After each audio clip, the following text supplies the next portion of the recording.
बिस्मिल्लाहिर्रहमानिर्रहीम। बच्चों क्या हाल है? ठीक है आप लोग? उम्मीद करता हूँ कि आप सब खैरियत से होंगे। आज बेटा हमने चैप्टर नंबर जो है वो 3 स्टार्ट करना है। फर्स्ट ईयर चैप्टर नंबर 3, ठीक है। उसमें हम डिस्कस करेंगे मोशन एंड फोर्स के बारे में, ठीक है बेटा। मोशन एंड फोर्स के बारे में चैप्टर नंबर 3 फर्स्ट ईयर बेटा, जिसका नाम है बेटा हमारे पास मोशन एंड फोर्स, चैप्टर का नाम है। इससे पहले आपने 9th क्लास में बेटा इस चीज़ के बारे में, मोशन के बारे में पढ़ा। मोशंस के टाइप्स वगैरह हमारे पास, हमने ये प्रीवियस क्लास में आपने 9th क्लास में पढ़ी थी। अब यहाँ पे उसने चैप्टर दिया हमें, चैप्टर नंबर 3, जिसमें उसने कहा है जी मोशन एंड फोर्स। सबसे पहले हम थोड़ा सा इंट्रोडक्शन देखते हैं कि इस चैप्टर का इंट्रोडक्शन हमारे पास क्या है, कि हमारे पास मोशन और फोर्स के बारे में किस लिए। अच्छा, उसके मतलब कि हम सबसे पहले बेटा मोशन के बारे में थोड़ा सा आपको बता दूं कि मोशन क्या है बेटा। हमारे पास आप डेली लाइफ में देखें तो हर चीज़ जो है ना वो मूव कर रही होती है, किसी न किसी लिहाज से वो हरकत में होती है, ठीक है। अब देखें जैसे कि हम बात करते हैं मैटर हमारे पास होता है, ठीक है। मैटर, ठीक है। मैटर्स के अंदर बेटा आपके पास एटम्स होते हैं, ठीक है। एटम्स की बात करें, एटम्स। अब एटम्स में बेटा बेसिकली हमारे पास इलेक्ट्रॉन, ठीक होते हैं, इलेक्ट्रॉन, प्रोटॉन, ये सारी। अब जो मैटर के अंदर एटम्स हैं, एटम्स की जो अंदर एटम्स के अंदर इलेक्ट्रॉन्स जो है वो मोशन मूव करते हैं, ठीक है। उनकी बेटा आपके पास स्पिनिंग मोशन भी होती है, ऑर्बिटल मोशन भी होती है, जिस तरह भी वो मूव करते हैं। अब एटम्स और जब के अंदर इलेक्ट्रॉन्स की मोशन होती है, अब ये हमारे पास मैटर के पार्टिकल्स जो कि मूव करते हैं, वाइब्रेट करते हैं, ऑसिलेट करते हैं, जिस लिहाज से भी इनकी मोशन होती है। अब यहाँ पे जैसे कि मैंने बताया कि मैटर्स एटम के अंदर जो कंटिन्यूसली मोशन होती है एटम्स की, इलेक्ट्रॉन्स की, उसके पार्टिकल्स, जितने भी छोटे छोटे पार्टिकल्स होते हैं हमारे पास मैटर्स के अंदर। अब इसके बाद अगर देखा जाए ना तो बेटा क्या है कि जो हमारे पास मोशन है, जिसकी तरफ बेटा हम एग्जांपल लेते हैं कि हमारे पास मोशन के अंदर भी हमारे पास दो चीज़ें बेटा आपके पास आ जाती हैं। एक आ जाती है रेस्ट, ठीक है, और दूसरा मोशन, ठीक है। मतलब कि मोशन और रेस्ट दो चीज़ें बेटा बेसिकली हमारे पास आ जाती हैं। इसके बारे में अब रेस्ट की बात करें तो रेस्ट के लिहाज से क्या है कि अब अगर कोई बॉडी अपनी सराउंडिंग के लिहाज से अपनी पोजीशन को चेंज ना करे, उसे हम रेस्ट कहते हैं, ठीक है। और मोशन की बात करें तो मोशन में जिसमें कोई बॉडी अपनी पोजीशन को सराउंडिंग के लिहाज से, मतलब कि अपने इर्द गिर्द की पोजीशन के लिहाज से चेंज कर ले, तो उसको बेटा मोशन कहते हैं। अब उसके बाद इसकी अगर हम इसकी एग्जांपल की बात करूं तो एग्जांपल बेटा इस तरह है कि आप कहते हैं कि जैसे कि एक ट्रेन है। अब ट्रेन के अंदर दो पैसेंजर बैठे हुए हैं बेटा, दो पैसेंजर बैठे हुए हैं, ठीक है। एक को ए का नाम दे देते हैं, दूसरे को बी का नाम दे देते हैं, ठीक है। अब एक को ए का नाम दे दिया, दूसरे को बी का नाम दे दिया। अब बेटा दो पैसेंजर, ये ट्रेन जा रही है और ट्रेन मूव कर रही है। अब दो पैसेंजर इसके अंदर बैठे हुए हैं, एक को ए का नाम दे दिया, दूसरे को बी का नाम दे दिया। अब तीसरा पैसेंजर जो कि बेटा बाहर खड़ा है, जिसको हमने सी का नाम दे दिया। अब अगर हम ऑब्ज़र्व करें तो देखें तो जो बी पैसेंजर है वो बेटा ए के लिहाज से रेस्ट में है, मतलब कि वो अपनी पोजीशन को चेंज नहीं कर रहा एक पैसेंजर के लिहाज से, इसलिए हम कहेंगे जी बी जो है वो रेस्ट में है, ठीक है। अब अगर बात करूँ मैं इसके लिहाज से सी पैसेंजर के लिहाज से, तो सी पैसेंजर के लिहाज से बेटा ये ट्रेन जो है वो मूव कर रही है। अब ये इस ट्रेन में मौजूद दोनों पैसेंजर ए और बी सी के लिहाज से बेटा मोशन में है। मतलब कि इस तरह हम कह सकते हैं कि रेस्ट जिसमें कोई भी बॉडी अपनी पोजीशन को चेंज ना करे सराउंडिंग के लिहाज से, वो हमारे पास रेस्ट में होगी, और मोशन जिसमें बॉडी अपनी पोजीशन को चेंज करती है सराउंडिंग के लिहाज से। अब देखें हमारे पास आपने फिज़िक्स के टाइप्स के बारे में पढ़ा था, ब्रांचेस के बारे में, जिसमें हमने काइनेमेटिक्स के बारे में पढ़ा था। काइनेमेटिक्स बेटा हमारे पास फिज़िक्स की ब्रांच होती है जिसमें हम मोशन के बारे में डिस्कस करते हैं, लेकिन इसमें मोशन विदाउट कॉज, मतलब कि हम कोई भी किसी भी इफ़ेक्ट के बारे में कि क्यों किस वजह से बॉडी जो है वो मोशन में आ रही है, इसके जानने बगैर हम मोशन के बारे में डिस्कस करते हैं। लेकिन इसके अलावा भी अगर हम फिज़िक्स की कोर टाइप्स की बात करूँ मैं, जिसको हम बेटा डायनामिक्स कहते हैं।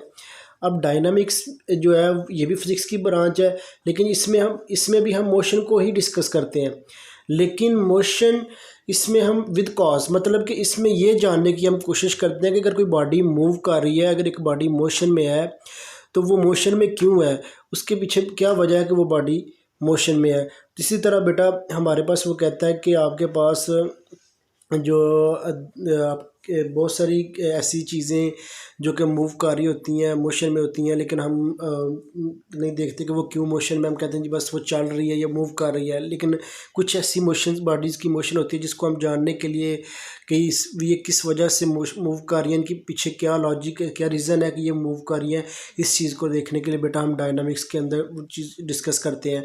अब यहाँ पे मैंने बताया कि रेस्ट और मोशन को बताया कि किस तरह हम जो है ना, हमें कोई बॉडी अगर रेस्ट में होती है तो मतलब कि वो अपनी पोजीशन चेंज नहीं करती, और मोशन में होती है मतलब कि वो हरकत में अब लगातार अपनी पोजीशन को चेंज कर रही है। ठीक है, जैसे अगर आप किसी कमरे में बैठे हुए हैं, इसके अलावा भी अगर एक और एग्जांपल ली जाए, आप एक कमरे में बैठे हुए हैं और आप उठ के अपनी पोजीशन को चेंज करते हो सराउंडिंग के लिहाज से, तो बेटा वो आप जो है ना वो मोशन में आ जाओगे। अगर आप पोजीशन चेंज नहीं करते तो आप रेस्ट पे हो जाओगे। ठीक है रेस्ट की इस तरह एग्जांपल भी है कि एक चीज़ पड़ी हुई है तो पड़ी रहे।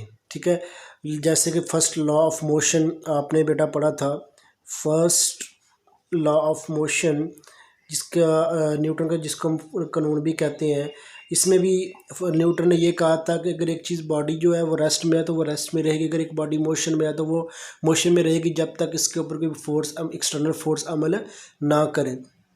तो ये बेटा हम मोशन के बारे में लॉज ऑफ फिज़िक्स भी बताते हैं, मतलब कि लॉ ऑफ न्यूटन लॉ भी बताते हैं, लॉ ऑफ मोशन जिनको हम कहते हैं। तो अब इसके बाद आ जाता है कि हमारे पास फोर्स। ठीक है, कि फोर्स एक और बेटा बात याद रखनी है कि जो रेस्ट है, रेस्ट एंड मोशन बेटा ये एक दूसरे के रिलेटिव है। ठीक है, रिलेटिव है, क्योंकि ये हमेशा बेटा कंपैरिजन में आती हैं। हम कंपैरिजन में हमारे पास आ जाती हैं कि हम इनको एक दूसरे के रिलेटिव है, जैसे कि हम कहते हैं कि रिस्पेक्टिवली भी या रिलेटिवली मोशन, जिसमें बेटा कंपैरिजन की बात करेंगे, कंपैरेटिवली बेटा होती हैं दोनों, रेस्ट और मोशन।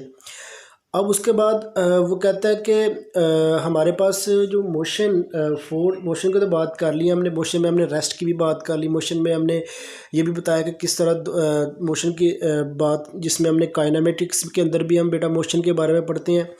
मैं बता दूं काइनेमेटिक्स के अंदर भी हम मोशन के बारे में पढ़ते हैं, डायनामिक्स के अंदर भी मोशन के बारे में पढ़ते हैं, लेकिन इस काइनेमेटिक्स में विदाउट कॉज, डायनामिक्स में विद कॉज।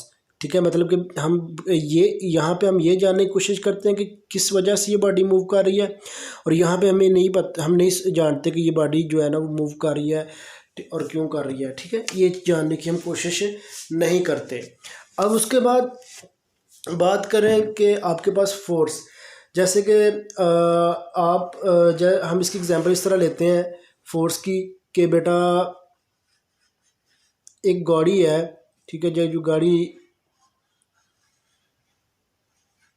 ये बेटा गाड़ी है। ठीक है, अब ये रेस्ट में है। ठीक है, अब जब ये रेस्ट में है तो हम इसके ऊपर फोर्स अप्लाई करते हैं। ठीक है, फोर्स अप्लाई की।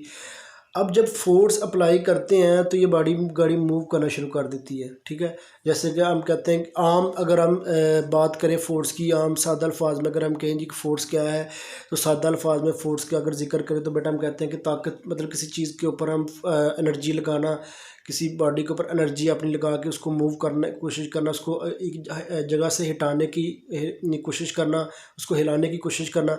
अब ये देखें कि याद रखना है कि मोशन के लिए मोशन, किसी भी बॉडी को मोशन में लाने का सबसे मेन फैक्टर जो है बेटा वो फ्रिक्शनल फोर्स होता है। याद रखना है आपने कि विदाउट फ्रिक्शनल फोर्स, या आप ये भी कह सकते हैं कि बॉडी जो है ना वो किस तरह मोशन में रह होती है, क्यों मोशन में रहती है, क्यों मोशन में आती है। या आप ये भी कह सकते हो कि अगर हम चलते हैं, जैसे कि आप कह लो कि हम चलते हैं, हम ज़मीन पर चल रहे हैं, और वो क्यों चल रहे हैं, तो बेटा ज़मीन पर चलने के लिए एक फ़ोर्स होती है जिसको फ्रिक्शनल फोर्स, जो कि हमें चलने में मदद देती है, ठीक है। तो इसी तरह कोई भी बॉडी जो है जो मूव करती है तो उसको मूव कराने के लिए जैसे कार जब मूव करती है तो रोड के ऊपर, रोड और टायर के दरमियान एक फ़ोर्स होती है जिसको बेटा हम फ्रिक्शनल फोर्स कहते हैं, ठीक है, जिसको हम फ्रिक्शनल फोर्स करते हैं।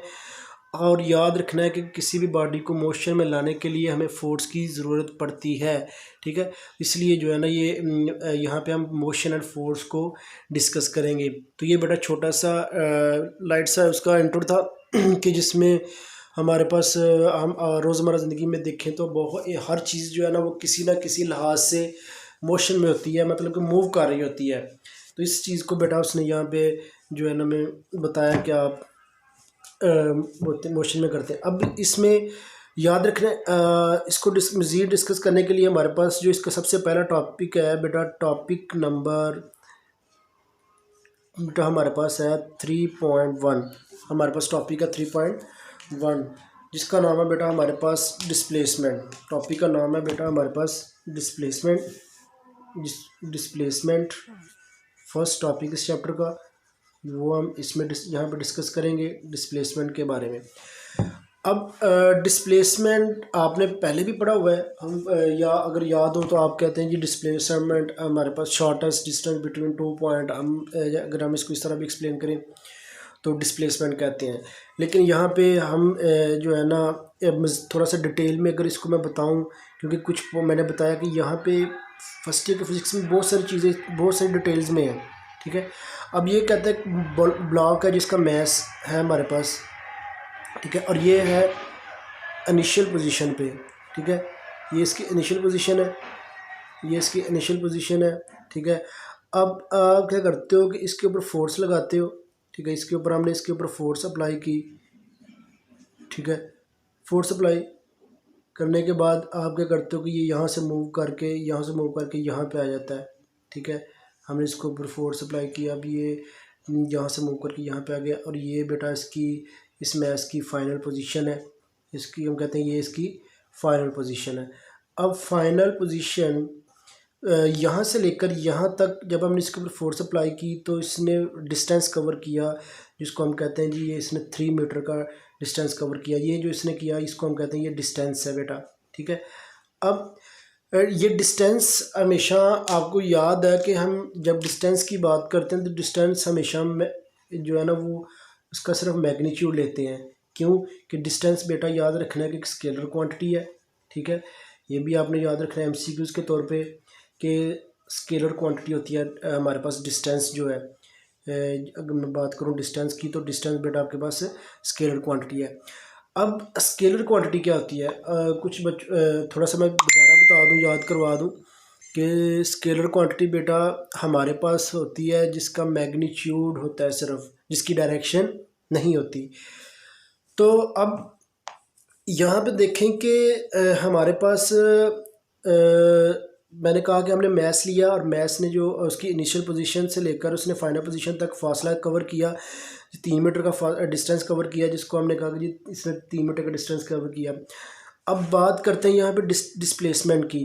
तो मैं डिस्प्लेसमेंट का अगर बताऊँ तो बेटा डिस्प्लेसमेंट क्या है। डिस्प्लेसमेंट में हम कहते हैं कि यहाँ पे हमारे पास डिस्प्लेसमेंट में आ जाएगा सबसे पहले मैग्नीट्यूड, सबसे पहले बेटा आ जाएगा मैग्नीट्यूड, ठीक है। उसके बाद आ जाएगा डायरेक्शन। याद रखना है कि जो डिस्प्लेसमेंट है ये एक वेक्टर क्वांटिटी है, ठीक है। वेक्टर क्वांटिटी जिसका मैग्नीट्यूड भी होता है और डायरेक्शन भी होती है। अब सबसे पहले मैग्नीट्यूड की बात करें तो मैग्नीट्यूड बेटा हमारे पास है 3 मीटर। और डायरेक्शन की बात करें तो हम कहते हैं जी, फ़र्ज़ कर ले कि ये हमने मैस मूव करवाया, ये ईस्ट की तरफ हमने मूव करवाया है, ठीक है, ईस्ट की तरफ मूव कर रहा है, तो ये इसकी डायरेक्शन हो गई, जो इसने ईस्ट की तरफ मूव किया। अब ये दो चीज़ें कि मतलब कि हमारे पास मैग्नीट्यूड जो हमारे पास ऑफ डिस्टेंस और जब डायरेक्शन दोनों चीज़ें आ जाए तो वहाँ पे बेटा हमारे पास एक टर्म बनती है जिसको हम कहते हैं डिस्प्लेसमेंट, ठीक है। याद रखना है कि ये एक विद एग्जांपल जो उसने हमें मैं आपको बता रहा हूँ इसकी कि कैसे जो है ना हमारे पास जो है ना फाइनल इनिशियल पोजीशन से फाइनल पोजीशन तक जब बॉडी मूव करती है और इसके दरमियान वो डिस्टेंस कवर करती है। अब वो जो डिस्टेंस है उसका मैग्नीट्यूड और जिस डायरेक्शन में वो कवर करती है वो दोनों को मिला के हमारे पास एक टर्म बनती है जिसको बेटा हम कहते हैं ये हमारे पास डिस्प्लेसमेंट होता है ओरिजिनल पोजीशन से फाइनल पोजीशन तक, ठीक है। अब इसके बाद इसको एक और एग्जांपल से भी मगर मैं आपको बताना चाहूँ तो अनदर एग्जांपल से भी बेटा इसको डिस्कस कर सकते हैं। जी बेटा, मैंने कहा कि हम एक अनदर एग्जांपल लेते हैं, तो बेटा हम डिस्प्लेसमेंट की एक और एग्जांपल मैं लूँ तो इस तरह है कि आप एक रेक्टेंगल हम प्लेन ले लेते हैं, मतलब कंपोनेंट ले लेते हैं, या हम एक प्लेन ले लेते हैं जिसमें हमारे पास हम कहते हैं कि ये एक्स एक्सिस है, ठीक है, और ये बेटा हमारे पास वाई एक्सिस है। हम कहते हैं कि ये इसकी ओरिजिनल पोजीशन है, ओरिजिन है जिसको हम कहते हैं। अब ओरिजिन से एक ए पॉइंट, जी बेटा ओरिजिन से अब हम एक ले लेते हैं वेक्टर जिसको हमने नाम दे दिया ए का, इसका हम ए का पोजीशन वेक्टर लें तो जिसको हम R1 कहते हैं, ठीक है। अब ये बॉडी ए, जब ये बॉडी यहाँ से मूव करके यहाँ पे जाएगी तो यहाँ पे बेटा आपके पास आ जाएगा, इसको हम नाम में दे देते हैं बी का, ठीक है, ये बी है हमारे पास, बी वेक्टर, और इसका पोजीशन वेक्टर लें तो R2। आपको पता है कि किसी भी बॉडी की पोजीशन को डिस्क्राइब करने के लिए हम पोजीशन वेक्टर यूज़ करते हैं, इसलिए यहाँ पे मैंने R1 एंड R2 जो है वो दो पोजीशन वेक्टर जो बेटा मैंने यूज़ कर ली, एक R1 और एक R2, ठीक है, R1 एंड R2। अब क्या कहता है कि R1, ठीक है, ये इसको मैंने R2 का नाम दिया था, इसको बेटा R1 का नाम दे देते हैं। अब जब देखेंगे एक बॉडी जो है वो मूव करती है, जैसे कि उसने यहाँ से लेकर यहाँ तक ऐसे फासला तय किया, डिस्टेंस कवर किया। अब ये डिस्टेंस है, मतलब कि हम कहते हैं कि जिसने यहाँ पे ये डिस्टेंस कवर किया, डिस्टेंस, ठीक है, ओके। अब डिस्टेंस तो बेटा ये कर्व पाथ में है, हम इस मतलब कि पाथ कवर किया जिसको हम covered by a body, distance को हम ऐसे भी डिफाइन करते हैं, path covered by a body is called distance. लेकिन अब देखें इसका यहाँ पे हम कहते हैं कि जिसने डिस्टेंस कवर कर लिया है 30 मीटर का, ठीक है, हम 30 मीटर कह लें, 3 मीटर कह लें, जितना भी आप कह सकते हैं। अब यहाँ से अगर हम एरो हेड से एक सीधी स्ट्रेट लाइन लगा दें ऐसे, तो अब ये यहाँ से लेकर यहाँ तक, अब ये जो स्ट्रेट लाइन है जिसको हम ये भी हम जैसे हम कहते हैं कि ये शॉर्टेस्ट डिस्टेंस बिटवीन 2 पॉइंट्स, मतलब कि 2 पॉइंट्स के दरमियान जो शॉर्टेस्ट हमारे पास डिस्टेंस आता है उसको बेटा हम कहते हैं, उसको भी हम डिस्प्लेसमेंट कहते हैं, ठीक है। अब यहाँ देखोगे ये जो एरो हेड मैंने लगाया है, ये एरो हेड बेसिकली बेटा डायरेक्शन को शो कर रहा है कि इसने ए से लेकर बी की तरफ, ए से मूव करना शुरू किया और बी की तरफ चला गया। और यहाँ पे हम कहते हैं कि जिसने जो डिस्टेंस कवर किया वो 3 मीटर का था, इसको मैंने कह दिया कि ये बेटा मैग्नीट्यूड है, ठीक है, ये मैग्नीट्यूड है। और इसी तरह अगर बात करें तो ये डायरेक्शन की बात करें तो जी हम कह सकते हैं कि ये ईस्ट की तरफ मूव कर रही है। तो इसी तरह बेटा ये हमारे पास जो है ना इसका पाथ आ जाता है। लेकिन याद रखना है कि ऐसा पॉसिबल नहीं है कि जो आपके पास पाथ होता है, जैसे कि ये मैं बता दूं कि ये बेटा 2 पाथ हमने लिए, जैसे कि ये है ए और ये बी। अब ये ऐसे कर्व पाथ में मूव कर रहा है, तो एक ये इस तरह मूव कर रहा है, ठीक है। अब ये जो कर्व पाथ है ये डिस्टेंस को शो कर रहा है, डिस्टेंस को, और ये जो स्ट्रेट लाइन है ये बेटा डिस्प्लेसमेंट को शो कर रही है, ठीक है। लेकिन याद रखना है कि कभी भी डिस्प्लेसमेंट और जो डिस्टेंस है ये एक डायरेक्शन में नहीं हो सकती, ठीक है। लेकिन ऐसी कंडीशन भी है, ऐसी कंडीशन भी हो सकती है कि ये एक ही डायरेक्शन में मूव करें। तो उसकी वो कंडीशन बेसिकली बेटा क्या हो सकती है, वो कंडीशन ये हो सकती है कि जो बॉडी है, जैसे कि हम यहाँ पे प्लेन ले लेते हैं, तो जो बॉडी है वो बिल्कुल स्ट्रेट मूव कर जाती है। मतलब कि जैसे कि यहाँ पे ये ऐसे ए से उसने मूव करना शुरू किया और बी पे चली गई। अब हम कह सकते हैं कि इस केस में बेटा आपके पास जो है बॉडी जो डिस्प्लेसमेंट कवर कर रही है, यहाँ पे जो हम डी से रिप्रेजेंट कर रहे हैं इसको डिस्प्लेसमेंट कवर कर रही, तो ये डिस्प्लेसमेंट जो है बेटा बेसिकली हमारे पास स्ट्रेट है, जिसमें हम कहते हैं कि ये बॉडी स्ट्रेटली मूव कर रही है। और जब ये स्ट्रेट मूव करेगी तो इस तरह हम कहेंगे कि जी हमारे पास यहाँ पे एक ही डायरेक्शन है इसकी, वो ए से बी की तरफ मूव कर रही है। अब यहाँ पे एक क्वेश्चन ये बनता है कि हम डिस्प्लेसमेंट को मालूम कैसे कर सकते हैं, हम डिस्प्लेसमेंट को फाइंड कैसे करेंगे। अब डिस्प्लेसमेंट को फाइंड करने का ये तरीका है कि हमने जैसे कि यहाँ पे मैंने बताया कि हम दो पोजीशन ले रहे थे, एक को हमने R1 का नाम दे दिया था, दूसरे को हमने R2 का नाम दे दिया था।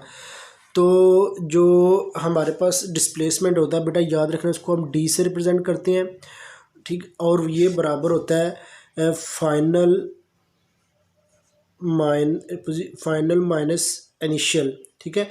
या कह लें कि final position minus initial position, या अब ये भी कह लें जैसे कि हमने यहाँ पे इसके ये बी को हमने नाम दिया था, ये हमारे पास इनिशियल थी और बी बेसिकली हमारे पास फाइनल थी। तो क्योंकि ए से उसने मूव करना शुरू किया था और बी पे गई थी, तो इसलिए बी यहाँ पे लिखेंगे बी ओ बी, ठीक है।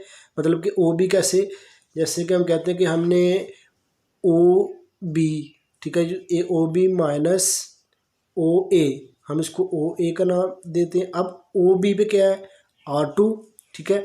ओ बी पे बेसिकली बेटा हमारे पास है R2 और ओ ए पे क्या है बेसिकली बेटा हमारे पास R1।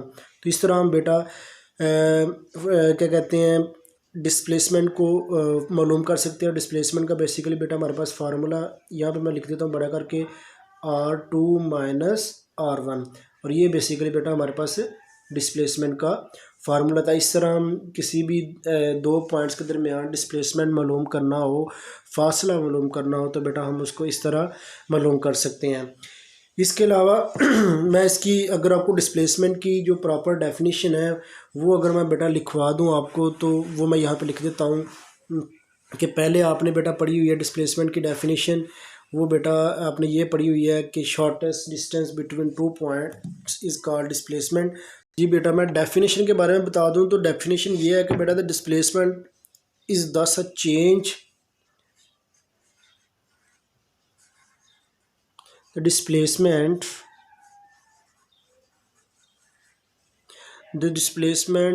is thus a change in the position of body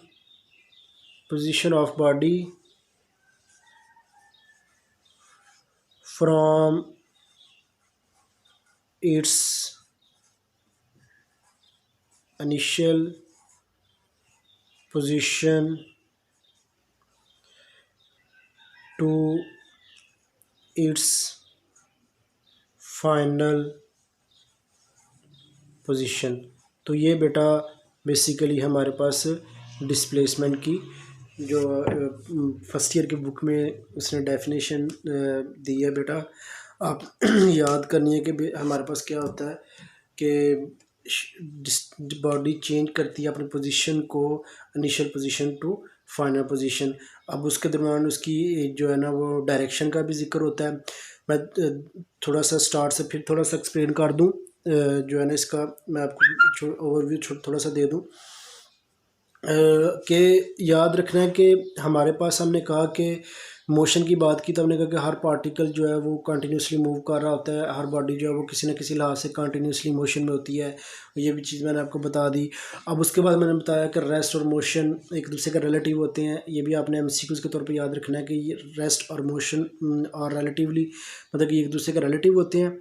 अब उसके बाद याद रखना है कि हमारे पास जो कोई भी बॉडी जो मूव करती है, मोशन में होती है, उसको मोशन में लाने के लिए हम मोशन में क्यों होती है, उसके पीछे क्या वजह है, तो उसका मेन फैक्टर बेटा फ्रिक्शनल फोर्स होती है, या फोर्स हम कह सकते हैं, ठीक है, फोर्स कह लें या फ्रिक्शन फोर्स कह लें, ठीक है। उसके बाद मैंने कहा कि आपके पास जो हमने इस चैप्टर का डिस्प्लेसमेंट की बात की, तो डिस्प्लेसमेंट मैंने बताया कि हमारा डिस्टेंस, मैं क्योंकि एमसीक्यूज मैंने बीच में कुछ बताए हैं, उसको मैं दोबारा इसलिए बता रहा हूँ कि डिस्टेंस जो बेटा आपके पास है वो एक स्केलर क्वांटिटी है, उसके लिए सिर्फ हमें मैग्नीट्यूड की ज़रूरत पड़ती है, और जो डिस्प्लेसमेंट है बेटा उसके लिए हमें मैग्नीट्यूड और डायरेक्शन दोनों की ज़रूरत पड़ती है, ठीक है। तो बाज़ का अगर आपको डेफिनेशन, ये वाली डेफिनेशन भूल भी जाए तो बेटा आप दूसरी डेफिनेशन भी लिख सकते हो, shortest distance between 2 point is called displacement. तो बेटा इस तरह जो है ना, इसको आपने देख लेना है। ये फर्स्ट टॉपिक था बेटा हमारे पास, जिसमें मैंने इंट्रो और थोड़ा सा मैंने इंट्रोडक्शन दिया, और साथ मैंने बेटा डिस्प्लेसमेंट का टॉपिक 3.1 जो है वो मैंने आपको करवाया है, ठीक है। ओके बच्चे, अल्लाह हाफिज़।